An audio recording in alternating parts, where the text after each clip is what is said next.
Creo, creo que ha habido posiblemente dos cambios, ¿no? El primero de ellos es la novedad de los libros digitales, ¿no? Como que la lectura en PDF y luego también estas Kindle o Kobo, que son plataformas que han empezado a sacar librerías y tiendas como Amazon y Gandhi y demás, ¿no? Google también tiene su propio formato de libros electrónicos. Ha cambiado un poco en el consumo, por ejemplo, de libros impresos porque ahora es mucho más fácil acceder a materiales a los que no se podía acceder con anterioridad y en algunos casos incluso de manera gratuita. Esta gratuidad a veces no es legal, ¿no? Porque son los PDFs que uno de pronto saca fotografías y lo convierte, o también hay algunas bibliotecas virtuales ahí medio piratonas que hacen ese trabajo ya y lo convierten en un formato EPUB. Pero eso en cuanto a, digamos, el hábito en la forma, el formato en el que se lee. Sin embargo, creo que las estadísticas mexicanas respecto al hábito de lectura como un proceso pues sí, como un hábito, un proceso en el que nosotros podemos, digamos, cuantificar de cuántos libros se leen, siguen siendo muy bajos, ¿no? Entonces yo pensaría que los hábitos de lectura en cuanto a ese parámetro de medición no ha cambiado mucho. Si no mal recuerdo. En el 2024 debió andar como por el 3.4% 3.4 libros leídos por persona en México, ¿no? Que es bajísimo. Y también, si no mal recuerdo, la vez que más alta se ha salido es como de 3.9 4 libros al año. Pues es algo muy, muy poquito en realidad. Eso incluye, pues, los diferentes formatos. Entonces yo pensaría que los hábitos de lectura no han variado mucho. Ujú. Ok, sí. ¿Y crees que los medios masivos de comunicación han influido en estos hábitos de lectura de los mexicanos? Mm, Por ejemplo, si nos referimos a redes sociales, creo que sí, en dos sentidos. En un sentido menor y muy positivo, creo que hay algunos formatos de reseñas que han podido ayudar a que muchos lectores se acerquen a cierta literatura que a lo mejor antes no íbamos a encontrar, porque ahora cualquiera puede hacer una reseña de los libros raros que lee o de lo que le interesa, y eso hace comunidades lectoras muy interesantes, ¿no? Estos medios masivos de comunicación, principalmente me refiero a redes sociales, que también tuvieron un auge importante después de la pandemia. Generaron varios círculos lectores que han podido pervivir y que influyen de manera positiva. Ahora, eso es lo menos. Sí, hay gente que tiene un buen número de seguidores y que hace unas buenas reseñas, y hay grupos de literatura que se juntan cada cierto tiempo para analizar algún libro, pero siendo ya un poco más macro, son una minoría muy pequeña, ¿no? Muy valiosa, pero pequeña.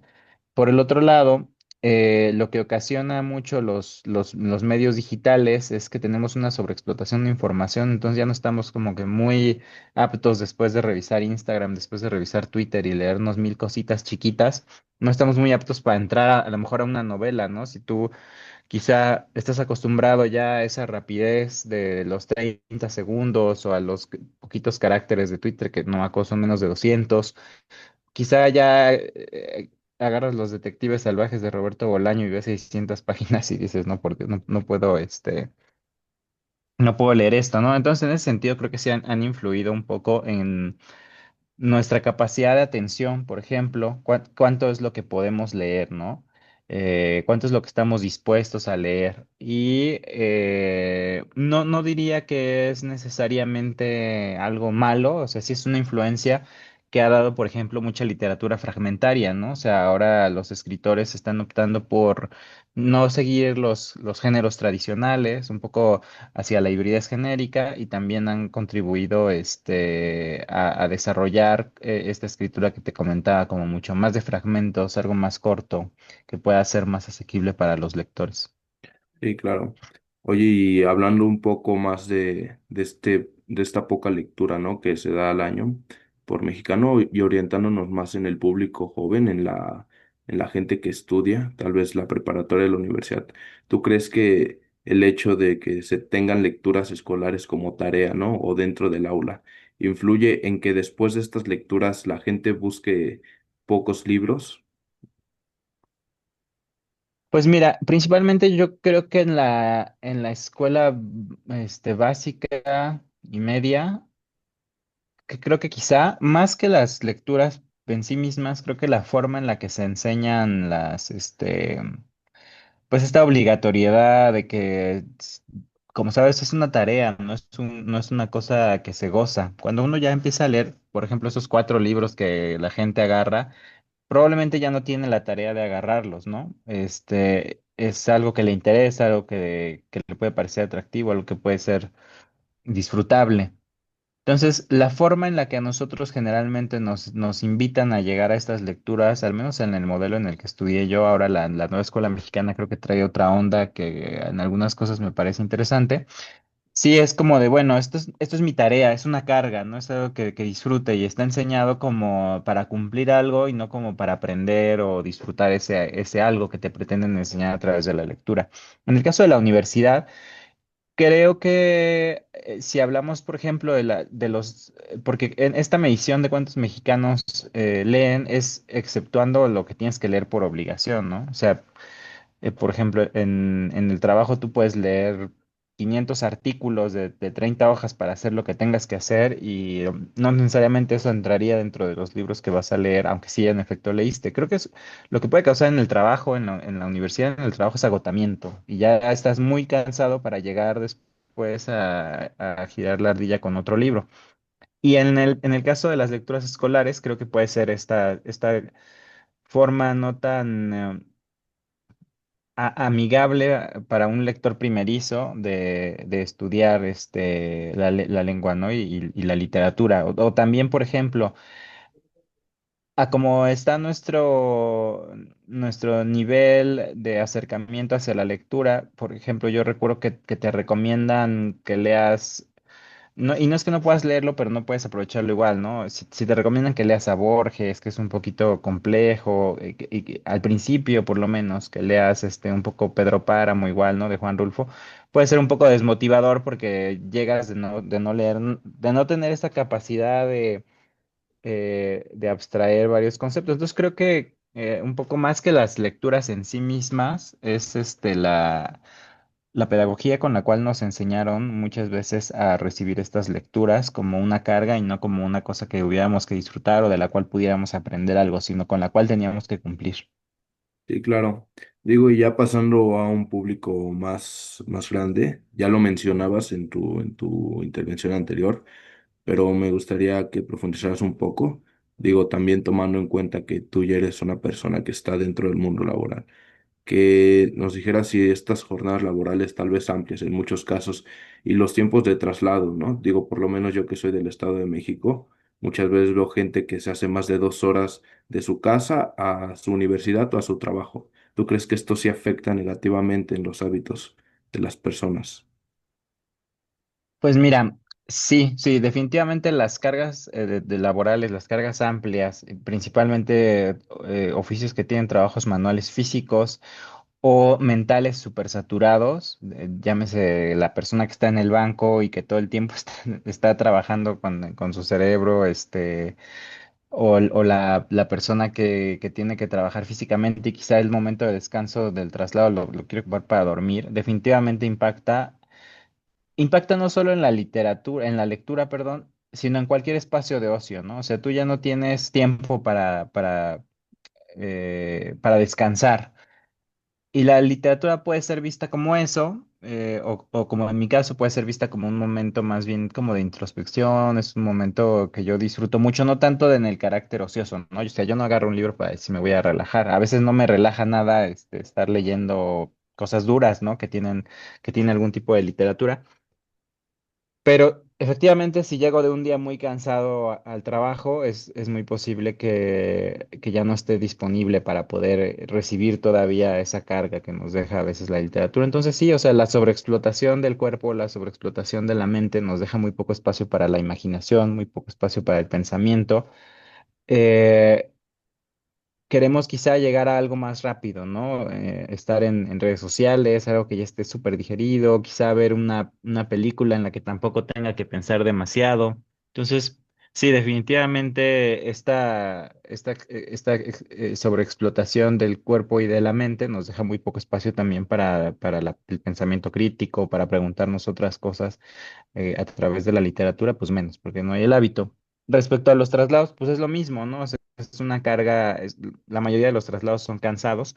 Yo viví en el Estado de México muchísimo tiempo y hacía estos traslados de 2 horas, 2 horas y media. En mi caso, afortunadamente tuve la suerte de que me hice un poco lector rápido en la universidad. Entonces, para mí, 2 horas de traslado de ida y dos de vuelta eran, si no tenía mucho sueño por eso, por lo que te digo, ¿no? Porque estás súper cansado, eran 2 horas de ida y 2 horas de vuelta de leer. Entonces yo leía muchísimo en el transporte público. De hecho, hasta el momento, uno de los momentos así donde me concentro muy bien, donde puedo leer, es en el transporte público. Pero eso es un caso muy sui generis porque también tienes tu hábito, ¿no? Si no tienes ese hábito, es más fácil que en el transporte público, pues te duermas o estés en en el celular, porque a lo mejor todavía no te concentras tanto, porque necesitas mucho silencio, porque X o Y razón. Entonces, sí, definitivamente tienen un impacto, ambas cosas, probablemente un impacto negativo en todo lo que tenga que ver con tu desarrollo personal fuera del trabajo, de la escuela, ¿no? Y obviamente esto impacta en el hábito de la lectura. Claro. Y siguiendo con estas personas, ¿no? Que se trasladan mucho tiempo, que tienen jornadas laborales amplias, la verdad es que el dinero que ganan muchas veces solo es suficiente para sostenerse, ¿no? Y si nos vamos a los precios de los libros, digo, los más baratos sí oscilan tal vez los entre 150 y 200 pesos, pero muchas veces material más pesado está entre los 500 y 1000 pesos, hablando de tanto libros físicos como en sus versiones digitales que tienden a ser más económicos. Pero aún así, para una persona que sostiene una familia, tal vez es complicado este gasto. Entonces, ¿tú sí crees que el precio de los libros sea una barrera de entrada para generar un hábito de lectura? Mm, mm, sí, definitivamente los libros pueden llegar a ser muy caros. O sea, la respuesta es sencilla, sí. La respuesta más compleja sería decir que creo que aunque los libros son costosos, también es costosa la chela que te echas para ver el partido de fútbol, ¿no? O sea, te echas dos caguamas y a lo mejor ya te podrías comprar un librito pequeño. Entonces, como que no hay el hábito, o sea, es lo que te digo. El, la lectura es un lujo, sí es un privilegio en todos sentidos, porque tienes que tener tienes que saber leer, tienes que tener un poco de comprensión lectora y para ello tienes que leer y a lo mejor comprar algunos libros y eso pues hace que gastes un capital, ¿no? Entonces, eh, definitivamente que si tú no eres un gran lector y a lo mejor vas a gastar 500 pesos en eso que vas a leer, sí, a lo mejor no, que no estás tan interesado, pues a lo mejor te lo gastas en otra cosa, ¿no? En otro tipo de pequeña diversión o prefieres ahorrarlo porque en efecto, bueno, mira, en los casos de extrema pobreza, por supuesto que todo influye en esto que te decía de desarrollarnos personalmente, ¿no? A lo mejor quieres hacer ejercicio, pero no puedes, no tienes dinero, a lo mejor te gustaría pintar, pero pues no puedes comprar ni puedes disponer del tiempo para hacerlo. Y en general, si no estamos en esa situación tan extrema, creo que también es que es visto como un lujo y como algo quizá muy ocioso, ¿no? Por ejemplo, yo cuando empecé a escribir, era muy común que en la familia dijeran, bueno, pero ¿a qué te quieres dedicar, no? O sea, ¿qué quieres hacer realmente? Porque eso es un hobby, eso no es un trabajo, eso no... O sea, eso es como una cosita ahí, una curiosidad a la que se le invierte tiempo y dinero, por supuesto, pero que como que en la psique de la mayoría de las personas no tenemos ese gasto previsto como algo de primera necesidad, como algo que sea importante para nuestro desarrollo, algo que sea urgente o que nos pueda ayudar a algo, ¿no? O sea, de hecho, en estas pruebas de cuántos mexicanos leen y algo que sacó el fondo recientemente decían eso, pues en realidad muchos mexicanos no, como no leen, no pueden comprender de repente algunas cosas sencillas de trámites o no pueden entablar conversaciones tan fácilmente, ¿no? Entonces, como todo eso está visto como algo nimio, algo que no nos aporta mucho, en realidad no queremos gastar lo que sea que cueste, ¿no?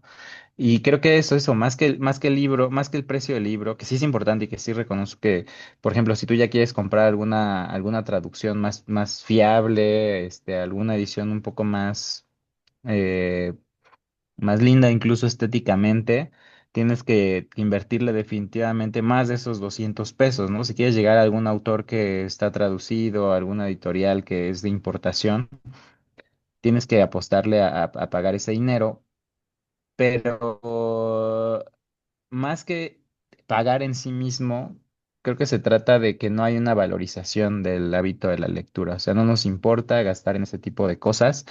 Y más si la vemos como cara, ¿no? O sea, creo que un poco la estrategia sí tiene que ver con el precio. El Fondo de Cultura Económica sacó una colección recién, bueno, no recién, ya tendrás los 6 años que lleva Taibo, que se llama Los Vientos del Pueblo, que son libros como clásicos, o textos un poquito clásicos en el sentido de que en México son altamente apreciados, que cuestan 15 pesos, 20 pesos o algo así. Seguramente eso es una buena estrategia de iniciación. Ahora yo quisiera ver cuál ha sido el impacto, ¿no? Verdaderamente que cuesten 15 pesos ha hecho que toda la gente compre todos los vientos del pueblo cada que quiere leer algo. Dice, bueno, voy a gastarme 15 pesitos, ya me voy a leer toda la colección en un par de tiempo porque no gasto mucho dinero. Y son textos buenos, con ediciones bonitas, baratas, pero bien hechos, ¿no? Entonces, no sé si necesariamente tiene que ver con el precio en general, o sea, digo, como ya analizando más el caso, los casos de manera concreta, creo que tienen que ver con la percepción que uno tiene sobre la lectura, ¿no? Este ocio que es un poco un desperdicio porque no te deja nada, o sea, ¿qué haces cuando lees, ¿no? En realidad parece que no ejercitas ningún músculo, como cuando vas a hacer ejercicio, ¿no? O cuando decides hacer alguna otra actividad un poco más, que puede ser como más tangible. Claro. Hoy, aprovechando que mencionabas esto, ¿no? De la colección que sacó el Fondo de Cultura Económica, ¿no? Que mencionas tal vez textos que son más valorados, ¿no? Y que podrían incentivar la lectura. Este, ¿Por qué crees que últimamente ya no escuchamos tantas plumas mexicanas aclamadas por el pueblo?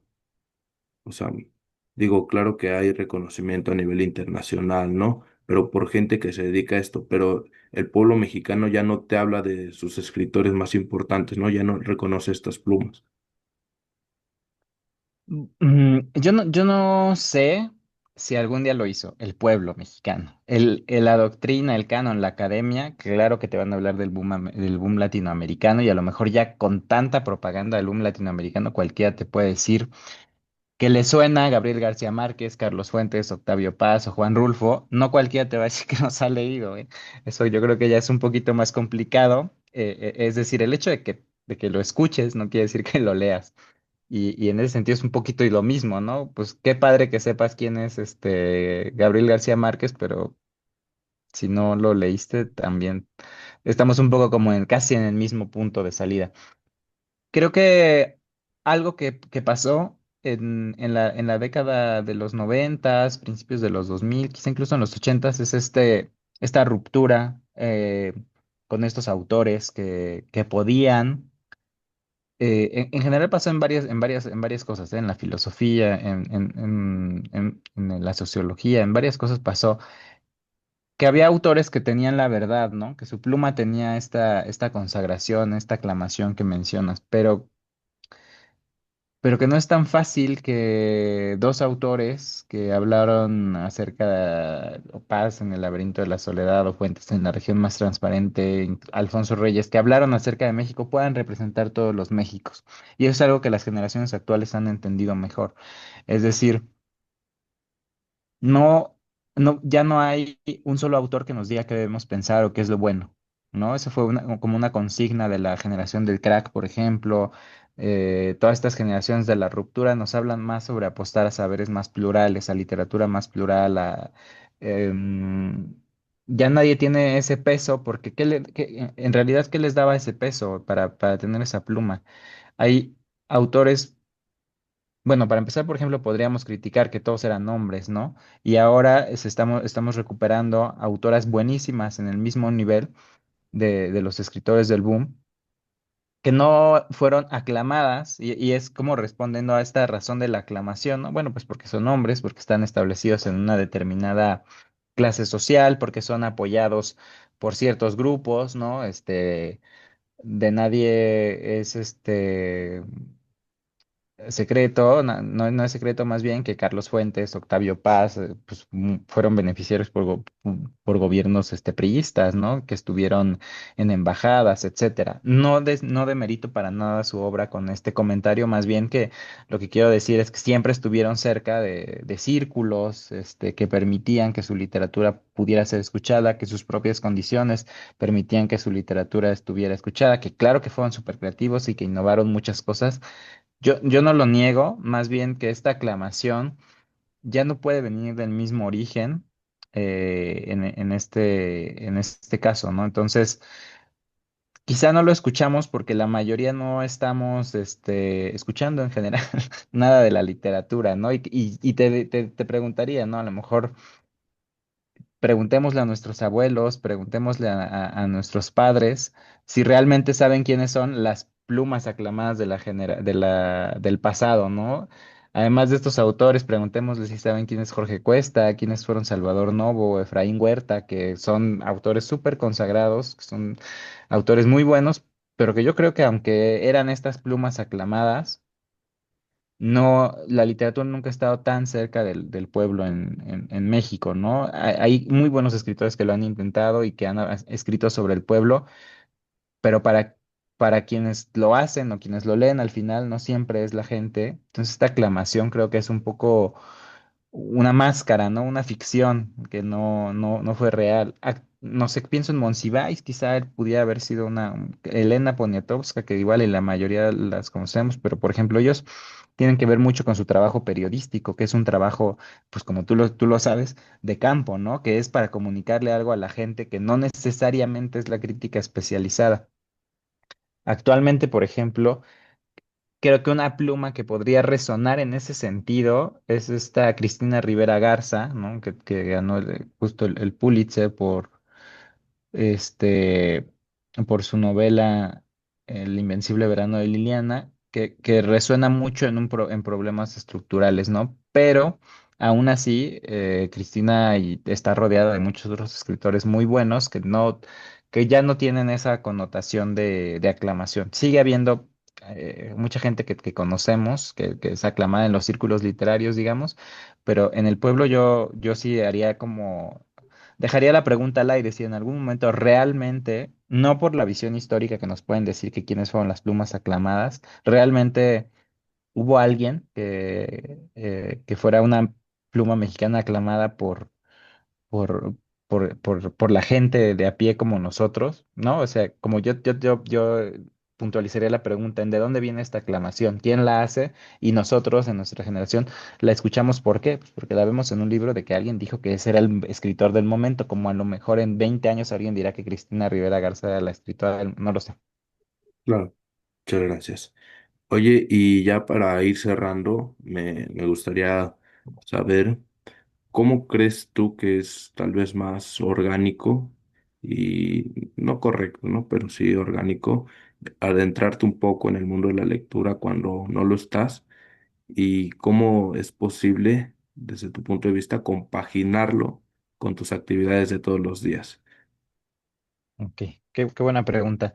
Pues mira, yo creo que la manera más orgánica es eso, no verlo como una carga, ¿no? Acercarte a lo que te interesa.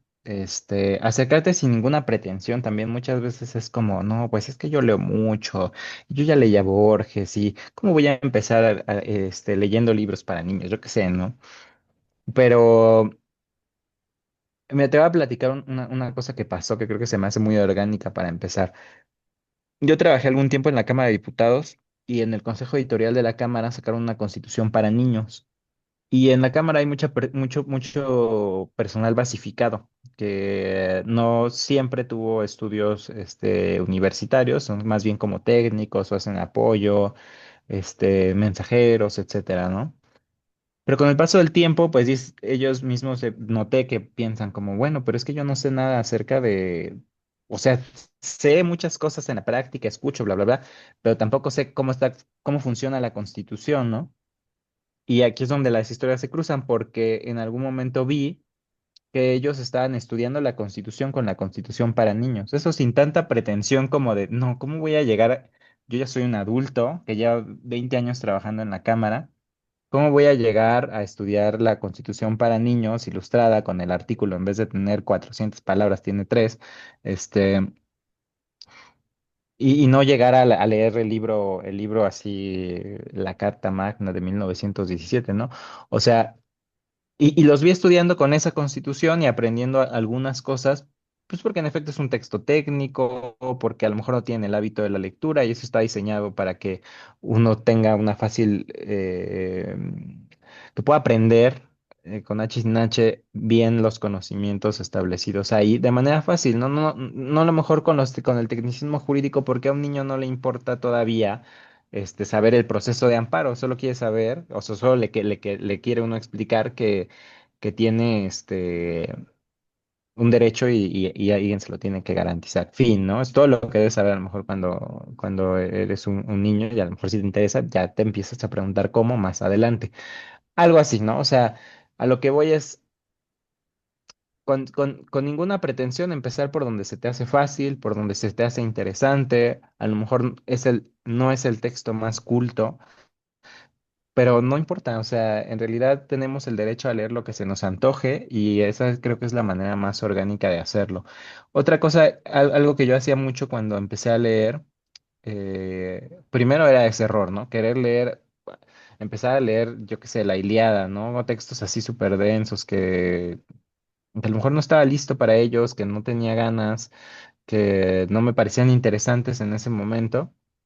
Y eso era un poco frustrante porque, pues eso, lo dejas mejor. Dices, no entiendo, y ya la gente dice, no, es que yo no soy tan bueno leyendo. Entonces, intenté leer la Ilíada, pues sí, claro, no tenemos el hábito y queremos empezar porque como que la convención social nos dice que eso es la buena literatura. Y segundo, si un libro no nos interesa, dejarlo. O sea, ese era otro problema que yo tenía, ¿no? Ya llevaba, yo qué sé, 200 páginas de tal libro y decía, bueno, es que pues ¿cómo no lo voy a acabar? Pues, no puedo decir que lo leí si no lo acabo.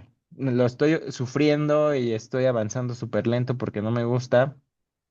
Ahora yo creo que ya ni modo, ¿no? Ya lo compré, lo vendo, lo regalo, yo qué sé, o digo, no es el momento. Me ha pasado también que dices, bueno, a lo mejor no estoy en el modo de querer leer esto, lo voy a guardar para allá porque no me está disgustando tanto, pero no, tengo más ganas de leer el que me compré ayer, ¿no? O el que me recomendaron tal cosa.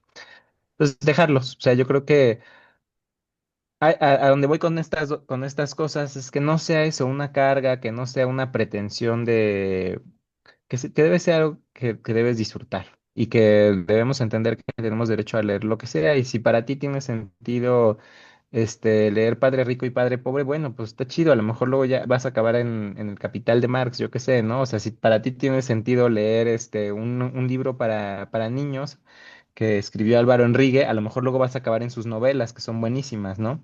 Entonces, uno debe empezar por donde quiera y pueda y le guste y que no hay como una cosa buena que leer o una cosa mala, sino pues uno tiene que empezar a leer por algún lugar y ese lugar lo llevará a algún espacio. A lo mejor sea la literatura que nos hace más reflexivos y más críticos, a lo mejor no, pero pues creo que por ahí empieza, o sea, a generar ese, ese hábito y para compaginarlo con nuestra vida diaria, pues para mí aplica un poco la disciplina, ¿no? Sí, sí tratar de leer siempre cierta cantidad de páginas o ciertos textos como para no perder el ritmo, pero también incorporarlo a nuestros procesos del día a día, ¿no? Puedes tener un libro de poemas o un libro de cuentos en tu cabecera y decir, voy a leer un cuento al día. O sea, no me voy a echar 10 cuentos, no me voy a acabar este libro. A lo mejor son cuentos cortos, son minificciones. Yo que sé, voy a leer un cuento al día en la noche o en la mañana, yo que sé, voy a leerme tres poemitas y ya, ¿no? O sea, es la manera en la que creo que podríamos incorporarlo un poco a nuestra vida cotidiana, de la mano justo de tomar lecturas que nos interesen. Claro, No, muchísimas gracias. Digo, ya con esto cerraríamos también por el tiempo y digo, te agradezco muchísimo tu tiempo, tus palabras, tu apertura tal vez. Entonces sí, digo, espero poder estar en contacto otra vez contigo, tal vez ya hablando de tu carrera, ¿no? Más personalmente. Digo, muchas gracias por el tiempo y te deseo un gran día. Gracias, Rodrigo. Igual, que estés muy bien y gracias por las preguntas. Nada más esto no va a salir en ningún lado, ¿o sí? No, ¿verdad? No, o sea, tal vez lo suba a YouTube para entregarlo, pero no va a tener así una promoción. Ok, vale, Sí, te súper. aviso si lo subo. Digo, Va, porfa, ¿no? sí, Va, sí, súper. sí. Gracias. Sí, no, muchas gracias. Nos Que estés vemos. bien, cuídate. Hasta luego. Bye.